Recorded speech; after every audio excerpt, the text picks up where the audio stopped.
Hello, hello. It is Stephanie here, and this is Rent to Rent, short and sweet, where we're giving you lots of information in only a little bit of time.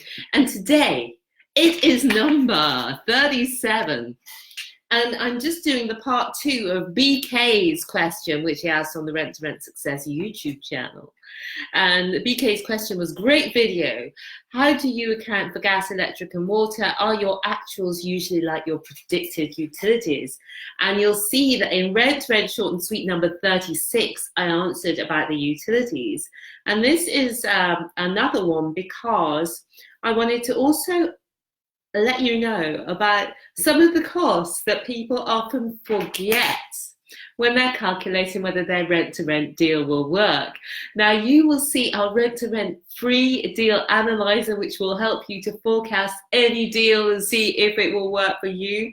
You can get that in the links below.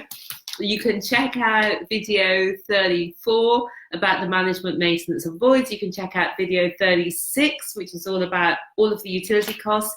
And this one is some of the things that people forget. So I wanted to bring this one to you as well. So this one I want to talk about the gardening, the cleaning and the insurance costs.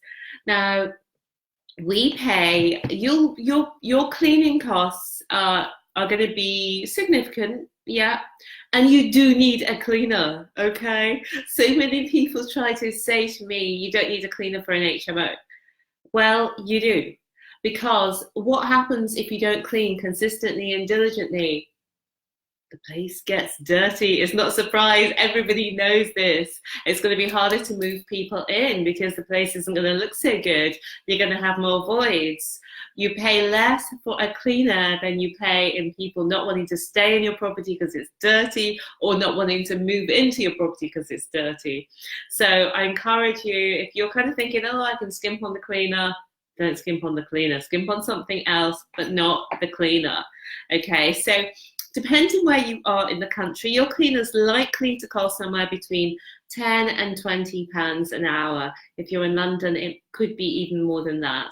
We, at the moment, are paying, I believe, just over £12 an hour. I know that we are paying £56 a month for most of our properties. We pay for between 1.5 to 2 hours per week per property for the properties that are 4 to 6 bedrooms. We've got some 8 beds where we do one full clean each week. We do one full clean one week, and then the other week where we wouldn't normally clean, we do all of the kitchens and bathrooms, but not the communal areas. And then so for 8 bed properties and over, it's every week. And for 4 to 6 beds, it's every fortnight, and it's for all the communal areas. So you will need to allow some money for that. For you, it'll be dependent on what rates cleaners are in your area. You might want to think about having a cleaning company rather than a specific cleaner, because then you've got coverage for holidays and so on. And you might want to have more than one cleaning company to give you some flexibility in case anything happens with one, especially as you grow bigger. It's great if your services are not all with the same company. And it might take you a while, it did for us, to find the right cleaners who can clean consistently to a high standard. And we're really pleased with our cleaners at the moment. It's great getting the team really into a good place, and that'll happen for you as well. It's so worthwhile. It's so great when that happens. The second thing that people miss is the gardening.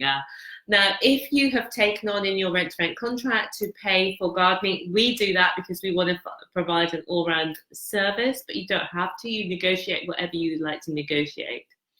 So we allow, depending on the type of garden, if it's just a little small patch of grass, or it's a huge thing where you could almost use one of these jump-on petrol-powered, what are they called, lawnmowers. We allow between £10 to £30 a month, depending on the size of the garden. So it might be £120 a year, it might be more, depending on the size of the garden. But you do need to allow something if you have a garden to look after. And the last one that people often forget, but it doesn't usually cost very much, is your Insurance for your own personal contents. Now, if you have furnished the property, for example, you're going to have your furniture in there, and you might have other things there.